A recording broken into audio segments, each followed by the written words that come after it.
Hey everyone, welcome back. So glad you're here today. I want to talk about something that so many of you care about, but honestly, there's a lot of misunderstanding around it. I'm talking about liver health. A little while ago, I was having one of those rare quiet mornings. The weather was nice. I sat on my porch with a nice cup of jasmine tea, just watching the cars go by, enjoying a moment of peace. And that's when I ran into my neighbor. Let's call him Mike. I've watched Mike grow up. He just turned 31. Hez at that stage where Hez really grinding in his career. Normally Hez full of energy, walking fast, but that morning he looked heavy, just dragging himself. His face looked exhausted. When he saw me, he gave me a tired smile and said, "Morning, Doc." I could see his dark circles were really bad. His eyes were bloodshot, so I waved him up to have a cup of tea. He sat down, and after a couple minutes, he started unloading on me. "Honestly, Doc," he said, "I've been feeling really off lately. My eyes are so dry, like there's sand in them. Eye drops don't help at night. I'm exhausted, but I can't sleep well. Any little noise wakes me up, and once I'm awake, I can't fall back asleep. Then, during the day, before I even start working, I feel completely wiped out, and it's not regular tired. It's like a deep tiredness that comes from inside my bones. Am I having a serious liver problem? Should I go buy some goji berries to make tea? Or should I get some liver supplements? Have you ever felt like this? Drop a comment if this sounds familiar." So I looked at him. He looked so worried, and here's what I was thinking. People like Mike, and honestly, a lot of us. Even my older patients, our understanding of liver health is still stuck at the put some goji berries in a thermos stage. And look, goji berries are fine, they're good, but for someone like Mike, who stays up late all the time, whose body is just completely drained, where his liver and kidneys are really struggling, goji berries are just the cherry on top. They're nice to have, but what could actually help him rebuild and repair? The real star that actually does the heavy lifting, that's the one people usually throw in the corner and ignore. So who is this star? It's not some expensive herb, it's not some imported supplement, it's black beans. You can get them in the bulk section of your grocery store for like $1 or $2 a pound. I know some of you are thinking, wait, black beans, aren't those for kidneys? What does that have to do with my liver, right? That's the question, and that's where things get really interesting. This is the core concept I want to share with you today. This episode is going to be packed with useful information. It might challenge some things you think, I'm going to walk you through what I've seen in clinic from the science, from traditional wisdom, and from real patient experiences, step by step, how this little black bean can help repair your liver and help you grow what I like to call a golden liver, one that detoxes well, processes well, and keeps you feeling good. If you want brighter eyes, deeper sleep, better energy, and more stamina, please watch this all the way to the end. Before we talk about black beans, we need to understand one thing first. How does our liver get damaged in the first place? Your liver is the biggest chemical factory in your body. It's also the hardest working organ you never think about. And here's the tricky part. Your liver has no pain nerves, so when it's sick, when it's hurt, when it's exhausted, it doesn't hurt, it doesn't scream, it just sends out these quiet signals, little whispers. Life has gotten more comfortable in many ways, but our livers, they're having a harder time than ever. Let's be honest about what we do every day. Number one, staying up late. In traditional medicine, there's this idea when you lie down, your blood returns to the liver between roughly 11 p.m. and 3 a.m. Your gallbladder and liver meridians are at their peak. That's the golden window for your liver to detox, repair, and make new blood. But these days, young people, busy parents, even grandparents scrolling on their phones, so many of us are still awake at that time. Your liver never gets a break. It's like running your car engine 24 hours a day, 7 days a week. Of course, it's going to break down. Number two, stress. In traditional medicine, the liver loves smooth, relaxed energy. It likes things to flow. But let's be real, life is stressful. Work deadlines, mortgage or rent, car payments, kids' college funds, in-law drama, everyone's holding on to something. That frustration gets stuck. That's what we call liver qi stagnation. The energy gets blocked. When the energy is stuck, the blood doesn't flow well, and your liver becomes the punching bag for all that pressure. Number three, diet. Think about your average week, takeout, work lunches, dinners out, Thanksgiving dinner, too many Starbucks runs, heavy oil, too much salt, too much sugar. All that extra fat and alcohol goes straight to your liver to process. Your liver can only do so much. When there's too much, the extra fat starts piling up inside your liver cells. That's fatty liver, and it's incredibly common. So when your liver is overwhelmed, it won't give you a stomach ache, but it will try to tell you in other ways. Here are 4 signs to watch for 1, dry, blurry, or irritated eyes.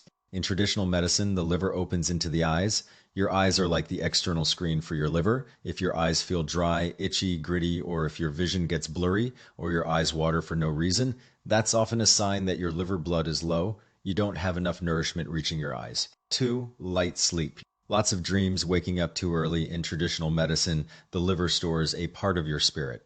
When your liver blood is rich and plentiful, your spirit rests comfortably in your liver and you sleep well. But if your liver blood is low or if your liver has too much heat, your spirit has nowhere to settle, so you have trouble falling asleep, or you sleep but dream all night long like a whole movie series, or you wake up between 1 and 3 a.m. on the dot and can't go back to sleep. 3, dull skin, dark spots. Your liver stores your blood. When your blood is healthy and full, your face has color. When your liver isn't working well, your detox ability goes down. Those toxins can show up on your face, looking pale, looking kind of yellowish, or getting those brown patches on your cheeks. 4, easy fatigue, just feeling wiped out. This isn't, I need a nap tired. This is the kind of tired that doesn't go away even after you sleep. It's like you didn't do anything heavy, but you just have no energy. That happens because your liver's metabolic function is slowing down. Your energy production is low. Mike had every single one of those. If you checked off a few of these yourself, the rest of this video is for you. Now, I know some of you are asking, if my liver is struggling, why don't I just take some liver supplements or eat more goji berries? Why go through all this trouble with black beans? Great question. Let me explain a deeper concept in traditional medicine. It's called liver and kidney share the same source. In the old texts, it's also called yi and gui share the same origin. Goji berries are good. They nourish your liver and kidneys, and they help your eyes, but goji berries are a little bit on the sticky, rich side, and honestly, they're more like a top-up. Imagine your car is out of gas. You pour in the best premium gasoline, the car will run faster. But if your engine is actually worn out and damaged, pouring in better gas isn't going to fix it. You have to repair the engine. In traditional medicine's 5-element framework, the kidney is associated with water and the liver is associated with wood. Water feeds wood. That means the kidney is like the mother and the liver is like the child. If you want the tree, the liver, to grow lush and strong, spraying water on the leaves isn't enough. You have to water the roots. You have to put the water and fertilizer down at the base.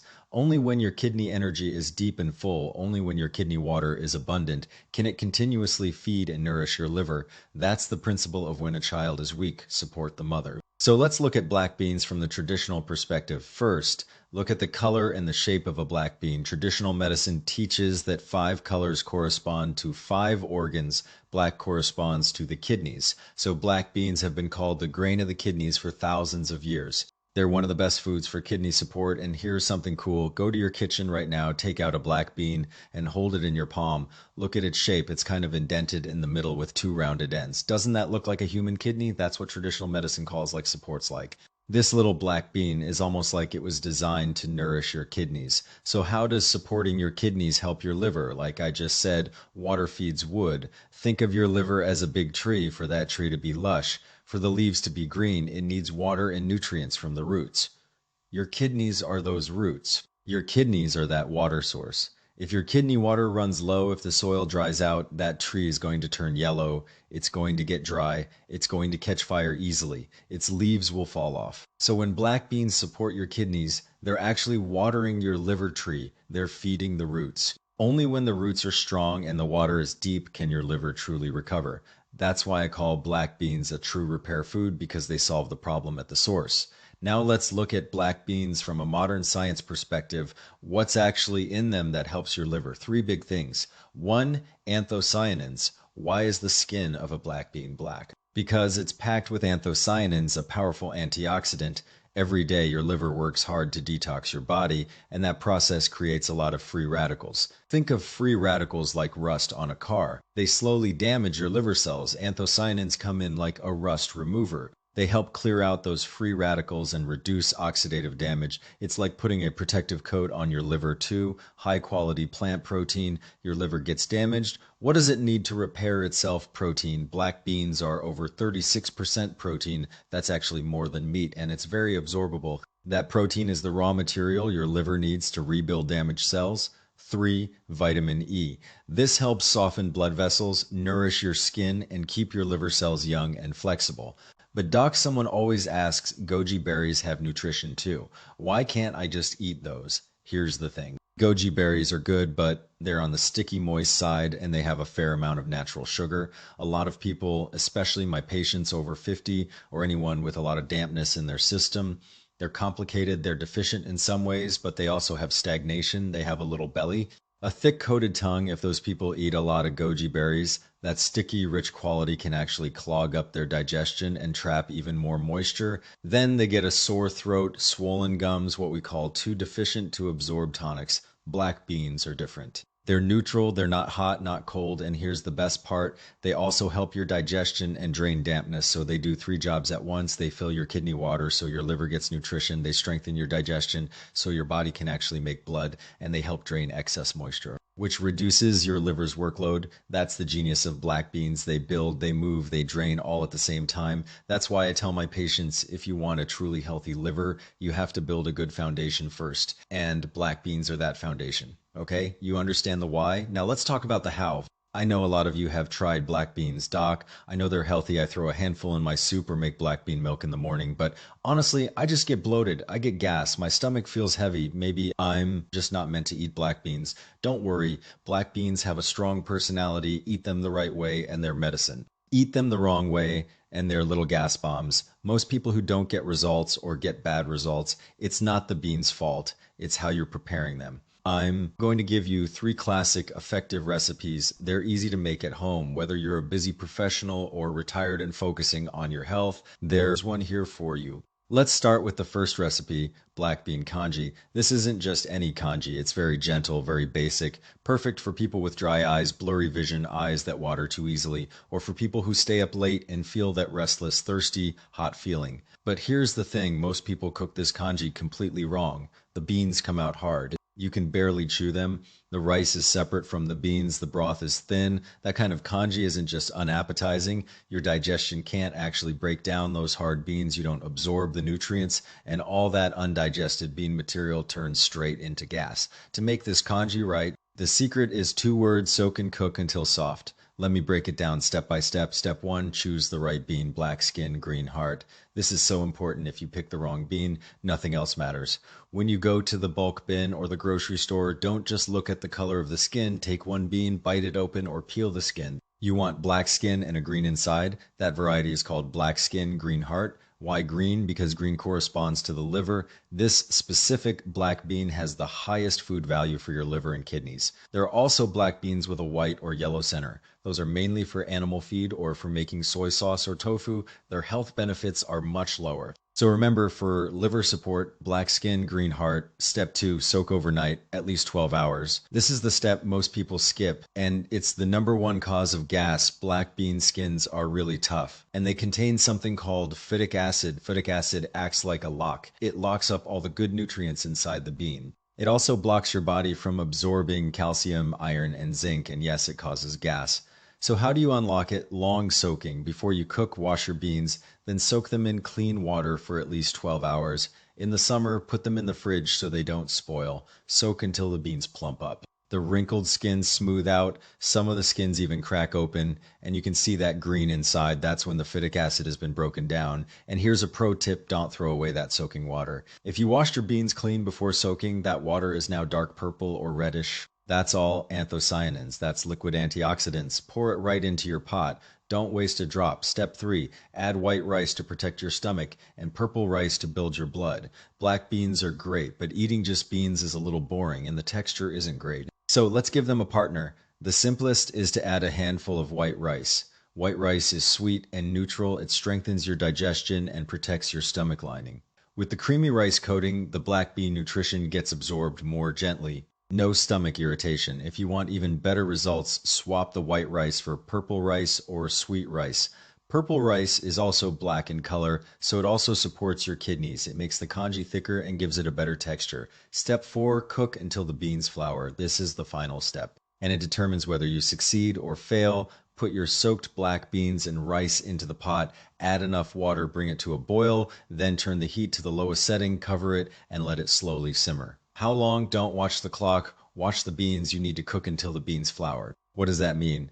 The skins crack open, the inside of the bean becomes so soft that it turns into paste, it practically melts into the rice. When you press a bean with your spoon, it should smash easily into a puree. That's what flour means. At this point, the tough cell walls of the bean have completely broken down. All the protein, all the anthocyanins, everything, it's all released into the kanji. That kanji will feel slightly grainy and creamy in your mouth. You barely have to chew it before you swallow. How should you eat it? I recommend one small bowl in the morning and one small bowl in the evening. In the morning, it gently wakes up your liver. In the evening, it nourishes and calms. It's warm and soothing. If you can do this consistently, just 1 month, here's what you'll notice. Your eyes won't feel dry and stuck together when you wake up. They'll feel more moist and comfortable. You'll be able to look at your phone longer before your eyes get tired. That restless, hot, irritated feeling you used to get in the afternoon, the feeling where your palms and feet feel hot and you just feel annoyed, that fades. You feel calmer. That's what happens when your kidney water is full and your liver blood is nourished. Okay.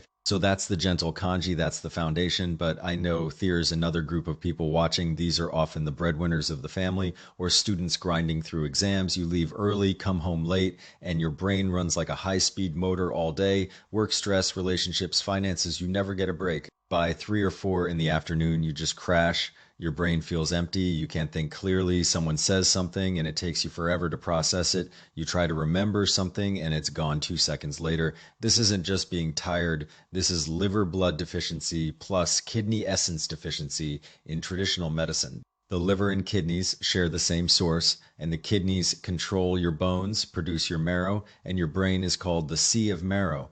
When your brain feels slow and foggy, it's because your kidney essence is low. Your sea of marrow is running dry. And when your eyes are blurry, it's because your liver blood is too low to nourish them. At that point, kanji might be too gentle. You need something stronger. So for my brain-drained, overworked friends, I have a second recipe. I call it the gas station for your body black bean walnut paste. This one truly supports both your liver and your kidneys together. It's like putting premium fuel in your tank. Why walnuts? Look at a walnut, crack it open, look at the folds and ridges on the nut meat. Doesn't it look like a brain? That's the like supports like idea again. Walnuts have always been used to support kidney health and brain health. They're rich in phospholipids, the nutrients your brain cells love, and black beans, we already talked about those. They build kidney energy and liver blood. So when these two black superfoods come together, one builds your foundation and the other builds your blood. One feeds your brain and the other feeds your eyes. It's a perfect team. So how do you make this smart paste so it tastes good and actually works? Let me walk you through the details. Step 1, cook your black beans until completely done.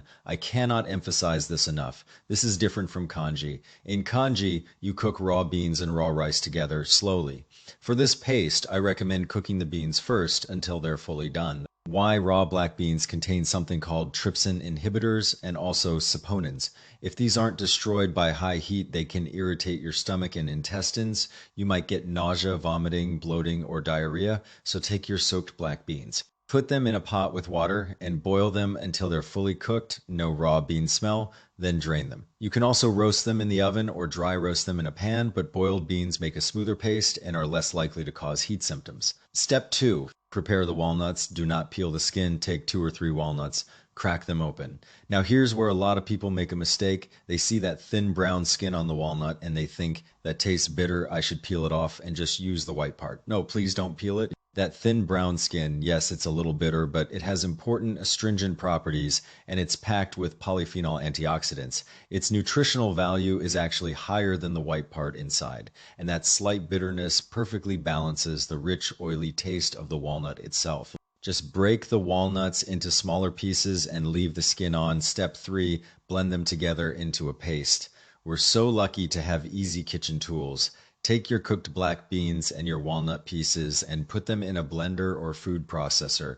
For this recipe, we're not adding rice. We want pure, concentrated nutrition. Here's a little bonus secret. If you have black sesame seeds at home, add 1 small spoonful. Black sesame also supports your liver and kidneys and helps keep your hair from turning gray. Plus, its unique nutty flavor makes this paste taste amazing. Then add warm water. How much? That depends on whether you like it thinner or thicker. I personally like it thicker, like the texture of warm pudding. Blend it for a while. The longer you blend, the smoother it gets. Step 4, sweeten it, the finishing touch. Pour the paste into a cup. Take a sniff. That smell, roasted black beans. Walnut sesame is so good. If you like it plain, that's great. If you want it a little sweeter, especially if you're making it for kids, you can add a tiny bit of honey or a small piece of brown sugar. Honey gently helps your digestion. Brown sugar gently builds your blood and energy.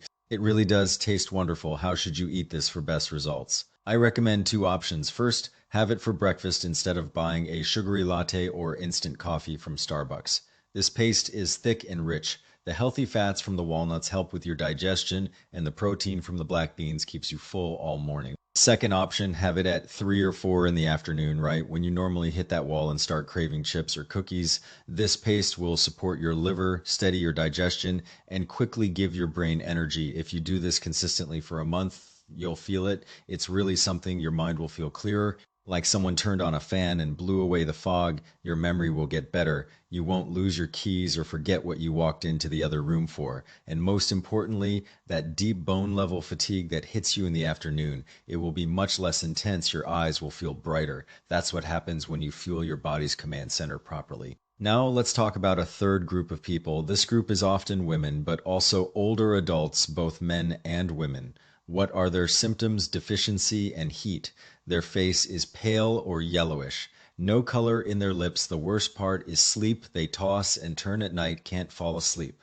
When they finally do, any little sound wakes them up and they sleep very lightly, dreams like a whole TV series every night. They also tend to have heart palpitations. Just doing a little bit of work makes their heart race. In traditional medicine, this is called heart and liver blood deficiency. The spirit has no home. The liver stores your Hun, one aspect of your spirit. The heart stores your Shen, another aspect. When your blood is low, the Hun and Shen have nowhere to rest. They wander, and when they wander, you can't sleep. For these people, I have a third recipe. I give it a warm name, Goodnight Soup. The focus here isn't on your brain. It's on harmonizing your body, settling your spirit, and helping your energy and blood flow smoothly so you can truly rest. How do you make this soup? It looks simple, but there's a lot of wisdom in how these ingredients work together. Step 1, get your ingredients ready. Take 1 handful of black beans, soak them ahead of time. Then take 3 to 5 red dates, sometimes called jujubes. Important, here's a key detail that most people miss. You must remove the pits from the dates. Many people boil dates with the pits in. The date flesh is nourishing and gentle, but the date pit is heating. If you boil the pits in your soup and drink it, especially if you have a lot of it, you will likely get a sore throat, swollen gums, or mouth sores. So take a small knife, cut the date flesh off the pit, and throw the pit away. Step 2, add the secret weapon, 1 slice of fresh ginger. This is my personal little trick. It's the soul of this recipe. You must cut 1 thin slice of fresh ginger and put it in the pot with everything else. I know what you're thinking, Doc, this is supposed to be a sweet, calming soup. Why would I add ginger? That's spicy and hot. Let me explain. There are 3 reasons. First, it balances the temperature. Black beans are slightly cooling. Red dates are warming. Ginger is also warm. Adding a slice of ginger brings the whole soup into balance. Not too cold, not too hot. Second, it prevents the sweetness from becoming cloying. Red dates are sweet. If you drink too much sweet soup, you might feel bloated, lose your appetite, or get acid reflux. Ginger helps your stomach digest that sweetness so your body can actually use it instead of just feeling heavy. Third, ginger acts like a guide. It moves your energy and blood. It's like a tour guide that takes the nutrition from the black beans and dates and delivers it to the right places in your body through your meridians. Without ginger, the good stuff might just sit in your stomach and become a burden. With ginger, it goes where it's needed. So please don't skip this tiny slice of ginger. Step 3, simmer slowly. Put your soaked black beans, your pitted red dates, and your slice of ginger into a small pot or a slow cooker. Add enough water to cover everything plus a little extra first. Bring it to a boil, then turn the heat down to the lowest setting, cover it, and let it quietly simmer. How long? At least 40 minutes to 1 hour. You'll know it's ready when your whole kitchen smells like sweet red dates and earthy black beans. The soup will turn a beautiful reddish-brown color. Step 4, drink the soup warm and soothing before you serve it. Taste it. If you want it a little sweeter, you can add a tiny piece of brown sugar. Brown sugar is also warming, but honestly, the red dates are usually sweet enough. Not adding sugar is healthier. When should you drink it? I recommend after dinner or about 30 minutes to 1 hour before bed. Pour yourself a small bowl. Look at that inviting color. Smell that warm, sweet aroma. Just that alone will make you feel a little calmer. Drink it while it's warm. You can just drink the broth and eat the dates. What about the black beans? If your digestion is good, eat them too. Chew them well. If you tend to get bloated or have a sensitive stomach, you can skip the beans, just drink the liquid. After all that slow cooking, most of the black bean goodness is already in the soup. You're not wasting anything. What will this soup do for you? First, warmth. A gentle warmth will spread from your stomach out to your arms and legs. Your cold hands and feet will slowly warm up. Second, calm. The sweetness of the dates helps relax your tense emotions. The warmth of the ginger soothes your tired digestion from a traditional medicine perspective. Black beans fill your kidney water, red dates strengthen your digestion, ginger opens your energy channels, your liver blood gets replenished, your wandering spirit finally has a home, your heart settles. Then when you go to bed, you'll fall asleep faster, sleep more deeply, and wake up less often. And when you wake up in the morning, you'll notice your face has more color, not that pale, washed out look. Now, beyond these 3 everyday recipes, I also want to share a next level method. This is something that many people who seriously study food as medicine use themselves. It's called vinegar soaked black beans. Why vinegar? In traditional medicine, sour flavor naturally goes to the liver. Vinegar itself has astringent and detoxifying properties. Soaking black beans in vinegar is like giving the beans a tour guide. The vinegar helps direct the beans' goodness specifically to your liver. Vinegar also helps soften blood vessels and helps break down some of the harder to digest parts of the bean. Your absorption becomes much better, but you have to remember the method. Many people do it wrong. Here's the correct way. Step by step. 1. Choose your beans, black skin, green heart. Wash them clean. 2. Dry roast the beans. This is a critical step. After washing, let the beans dry completely, then put them in a clean, dry pan, no oil, no water. Use medium-low heat and stir them slowly. Roast until the skins crack open. You'll hear popping sounds and you'll smell that wonderful nutty roasted bean aroma. That means the beans are cooked. Be careful not to burn them. Burnt beans are not good for you. 3. Let them cool completely. Pour the roasted beans onto a plate and spread them out. Let them cool all the way down. Don't rush this. 4. Soak them in vinegar. Find a clean, dry glass jar, no oil, no water. Put the cooled black beans into the jar, then pour in aged vinegar. Black vinegar or dark rice vinegar works well. The vinegar should completely cover the beans. Close the lid. Leave it in a cool, dark place for about 7 days. Check it once in a while. If the vinegar has all been absorbed, add a little more. When the beans are plump, dark purple black, and no longer wrinkled, they're ready. How to eat them: take 5 to 10 beans per day. I recommend eating them with dinner. Chew them very slowly and thoroughly until they turn into a paste in your mouth, then swallow. Who is this for? It's especially friendly for people who need to watch their blood pressure or cholesterol, for people whose vision is slowly getting more blurry with age, including presbyopia, for people dealing with gray hair or hair thinning. It's a very nice supporting method over the long term.